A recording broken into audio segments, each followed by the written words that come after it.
श्रीमद् भागवतम रे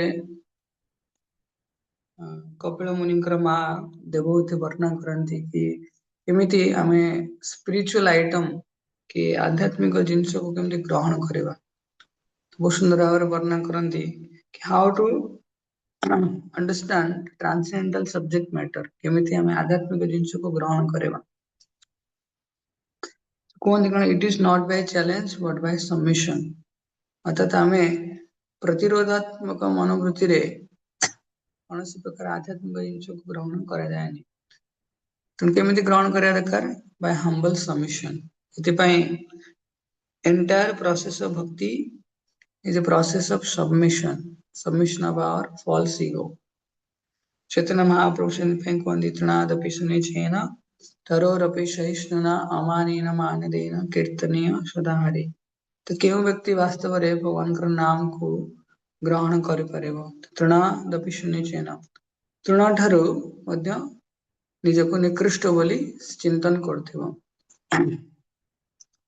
ତୃଣଠାରୁ ନିକୃଷ୍ଟ ବୋଲି ଚିନ୍ତନ କରୁଥିବ କଣ? ଏହା କୌଣସି ହୀନମନ୍ୟତା କଥା ନୁହେଁ। ତ ବାସ୍ତବରେ ଚୈତନ୍ୟ ମହାପ୍ରଭୁ କୁହନ୍ତି କି ଆମ ସମସ୍ତଙ୍କୁ we should be humbler than grass and tolerant than trees in the street. ତେଣୁ ଘାସ ଠାରୁ ଆମକୁ ଆହୁରି ନମ୍ର ହବାକୁ ପଡିବ, ଆଉ ବୃକ୍ଷ ଭଳିଆ କି ବୃକ୍ଷ ଠାରୁ ଅଧିକ ସହନଶୀଳ ହବାକୁ ପଡିବ। ଏ ଦିଟା ବିଶେଷ ଗୁଣ ଜଣକୁ ଭଗବାନଙ୍କର ନାମ ଉଚ୍ଚାରଣ କରିବା ପାଇଁ ସହାୟକ ହୁଏ। ତା ସହିତ ଅଛି କି ଆମେ ନିଜେ ମାନ ଶୂନ୍ୟ ନ ହେଇକି ଅନ୍ୟକୁ ସମ୍ମାନ ପ୍ରଦାନ କରିବା।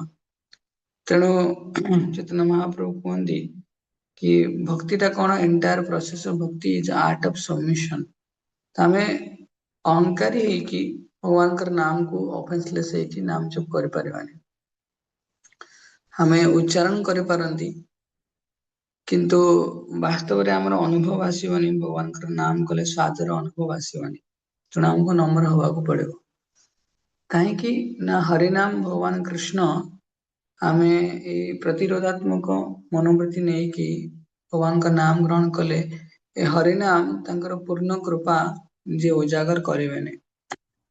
ତାହେଲେ କଣ ଆମେ ନାମ ଜପ କରିବା ସମୟରେ ଅହଙ୍କାରୀ ହେଇକି ନାମ ଜପ କରୁଛନ୍ତି କି? ଗର୍ବ ଆମ ହୃଦୟରେ ଅଛି କି? ଆମେ କେବଳ ଉଚ୍ଚାରଣ କରୁଛନ୍ତି।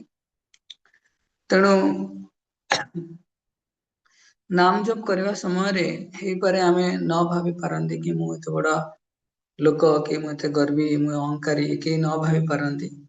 କିନ୍ତୁ ଆମର ଜୀବନ ଶୈଳୀ ଯଦି ଆମେ ଦେଖନ୍ତି, ତାହେଲେ ଆମେ କୃଷ୍ଣଙ୍କ ଉପରେ କେତେ ନିର୍ଭରଶୀଳ ହେଇକି ଅଛନ୍ତି, ଆଉ କେଉଁ କାରଣ ପାଇଁ ନିର୍ଭରଶୀଳ ହେଇକି ଅଛନ୍ତି। ଯୋଉ ଚରିତ୍ରରେ ଶାରୀରିକ ଚେତନା ବୃଦ୍ଧି ହୁଏ, ନିଶ୍ଚୟ ଭାବରେ ତାହା କୌଣସି କାମ, କ୍ରୋଧ, ଲୋଭ, ମୋହ, ମଦ, ମାଶ୍ଚର୍ଯ୍ୟ ଏ 6ଟି ଶତ୍ରୁ ଭିତରୁ କୌଣସି ଶତ୍ରୁ ଦ୍ୱାରା ସେ ଗ୍ରସିତ ହେଇକି ଥାଏ। ତ ଯୋଉ ଚରିତ୍ରରେ ଆମର ଶାରୀରିକ ଚେତନା ବୃଦ୍ଧି ହଉଛି, ନିଶ୍ଚୟ ଭାବରେ ଆମେ ଏହା ଭିତରୁ କୋଉଠି ଥାଆନ୍ତି। ଏହା ଭିତରୁ ମଦ, ମଦ ଶବ୍ଦ ଅର୍ଥାତ କି ସେନ୍ସ ଅଫ ପ୍ରାଇଡନେସ, କି ମୁଁ ଏ ଭୌତିକ ଜଗତରେ ଅଛି, ସୁରକ୍ଷିତ ଅଛି, ହେଲା, ମୋର ଯାହା ବୃତ୍ତି ଅଛି ସୁନ୍ଦର ଭାବରେ ମୁଁ ନିଭି ପାରୁଛି, ଅର୍ଥାତ ସେନ୍ସ ଅଫ କମ୍ଫର୍ଟେବିଲିଟି, କି ମୁଁ ଏ ସଂସାର ଭିତରେ ଅଛି, ମୁଁ ଆନନ୍ଦରେ ଅଛି, ହେଲା। ତାହେଲେ ମୁଁ ହରିନାମ କାହିଁକି କରିବି? ନା just a matter of fact, ମାନେ କେବଳ ମୁଁ ହରିନାମ କରିବା ପାଇଁ କରୁଛି। ତ ଏଇ ଯୋଉ ସେନ୍ସ ଗୁଡା ଡେଭଲପ ହୁଏ ଆମ ଭିତରେ ଧୀରେ ଧୀରେ ଧୀରେ ଧୀରେ କଣ ହୁଏ? ଆମେ ଭଗବାନଙ୍କ ଉପରେ କମ ନିର୍ଭର ହୁଅନ୍ତି। ନମ୍ରତା ନମ୍ର ଭକ୍ତ ଜଣେ ଭଗବାନଙ୍କ ଉପରେ ନିର୍ଭରଶୀଳ ହେଇକି ଥାଏ ସବୁବେଳେ। କାହିଁକି ସେ ଭଗବାନଙ୍କ ଉପରେ ନିର୍ଭରଶୀଳ ହୁଏ? କାହିଁକି ନା ସମ୍ବନ୍ଧ ଜ୍ଞାନରେ ସେ ଭଗବାନଙ୍କ ସାଙ୍ଗରେ ସଂଶ୍ଳିଷ୍ଟତା ଥାଏ, କିନ୍ତୁ କୌଣସି କାରଣବଶତଃ ସେଇ ଭବସାଗରରେ ପଡିକି ଥାଏ। ତେଣୁ ଭଗବାନଙ୍କ ଠାରୁ ଏତେ ଦୂରରେ ଥାଏ, ଆଉ ଭଗବାନଙ୍କ ପାଖକୁ ସେ ଯାଇପାରେନି। ସେଇଥିପାଇଁ ସେ ନମ୍ର ହେଇକି ଥାଏ କି ଭଗବାନ ଆପଣ ମତେ କେବେ ଡାକିବେ, ମୁଁ ଆପଣଙ୍କ ପାଖକୁ କେବେ ଆସିବି। କିନ୍ତୁ ଆମେ ଅପର ପକ୍ଷରେ ଆମେ ଭାବନ୍ତି କି we are independent living entity, ଆମେ ଭୌତିକ ଜଗତରେ ଅଛନ୍ତି, ଆଉ ଆମେ ଇଣ୍ଡିପେଣ୍ଡେଣ୍ଟ ସ୍ୱରାଟ, ଆଉ ଆମେ ଭୌତିକ ଦୁନିଆରେ ଯେତିକି ଦିନ ଆସିଛନ୍ତି ଭଲସେ ରହିବା, ଖାଇବା ପିଇବା ସବୁ କିଛି ଭଲସେ କରିବା। ସେତିକି ସେନ୍ସ ଅଫ ଡିପେଣ୍ଡେନ୍ସି ଭଗବାନଙ୍କ କୃପା ଉପରେ ଆମର ଆସୁନି। ତ ସେଇଥିପାଇଁ କଣ ହୁଏ ଧୀରେ ଧୀରେ କି ଆମେ ନାମ ତ ଜପ କରନ୍ତି କିନ୍ତୁ ଆଟେନସନ ଟା ଆସେନି। ତ ନମ୍ର ଭକ୍ତଙ୍କର ସ୍ୱଭାବ ହେଲା ଦେ ମଷ୍ଟ ବି ଏକ୍ସକ୍ଲୁସିଭଲି ଡିପେଣ୍ଡେଣ୍ଟ ଅନ୍ କୃଷ୍ଣସ୍ ମର୍ସି। ନିଜର ଯେକୌଣସି ସ୍ଥିତି ପାଇଁ ସେମାନେ କୃଷ୍ଣଙ୍କ ଉପରେ ପୂର୍ଣ୍ଣ ରୂପରେ ନିର୍ଭରଶୀଳ ହେଇପାରୁଥିବେ ଆଉ ପ୍ରୟାସ କରିବେ। ତ ଜାଣିକି କି ମୋର ସ୍ଥାନ ଏ ଭୌତିକ ଜଗତରେ କଦାପି ନୁହେଁ, ମତେ ଭଗବାନଙ୍କ ଧାମକୁ ପୁନଃ ପ୍ରତ୍ୟାବର୍ତ୍ତନ କରିବାର ଅଛି। ତେଣୁ ମୁଁ ଭଗବାନଙ୍କର ସାଙ୍ଗରେ ଶାଶ୍ୱତ ରୂପରେ ସମ୍ବନ୍ଧିତ, ଆଉ ଏ ହରିନାମ ମତେ ଉଦ୍ଧାର କରିବା ପାଇଁ ମୋ ପାଖକୁ ଆସିଛନ୍ତି। କାହିଁକି ନା ମୁଁ ହରିନାମ ଉପରେ ନିର୍ଭରଶୀଳ ହେବିନି, କାହିଁକି ନା ମୁଁ ହରିନାମଙ୍କର କୃପାକୁ ପ୍ରାପ୍ତ କରିକି ଭଗବାନଙ୍କର ଧାମକୁ ପୁନଃ ପ୍ରତ୍ୟାବର୍ତ୍ତନ କରିବିନି। ସେଇଭଳି ମନୋଭାବ ମାନେ ଡେଭଲପ କରିବା ଦରକାର। ତେଣୁ ଚାଣ୍ଟିଂ କୌଣସି ମେକାନିକାଲ ଚାଣ୍ଟିଂ ଆମକୁ କରିବାର ନାହିଁ। ବହୁ ଜନ୍ମ କରି ଯଦି ଶ୍ରବଣ କୀର୍ତ୍ତନ, ବହୁ ଜନ୍ମ ଯଦି ଆମେ ଶ୍ରବଣ କୀର୍ତ୍ତନ କଲା ପରେ ମଧ୍ୟ ଆମର ସମସ୍ତ ପ୍ରୟାସ ବ୍ୟର୍ଥ ପଳାଏ। ତେଣୁ ସେଥିପାଇଁ ଆମକୁ ଭଗବାନଙ୍କର ପ୍ରତି ଭଲ ପାଇବା ତ ଜାଗ୍ରତ କରିବାର ଅଛି। ତାର ପୂର୍ବାଭାଷ ସ୍ୱରୂପ ଆମେ ଭଗବାନଙ୍କ ପାଖରେ ଶରଣାପନ୍ନ ହବାର ଅଛି। ମାନସ ଦେହ ଗେହ ଯୋ କିଛୁ ମୋର ଅର୍ପିଲୁ ତୁଆ ପଦେ ନନ୍ଦ କିଶୋର। ତ ଭଗବାନ ଶ୍ରୀ ହରିଙ୍କର ନିକଟରେ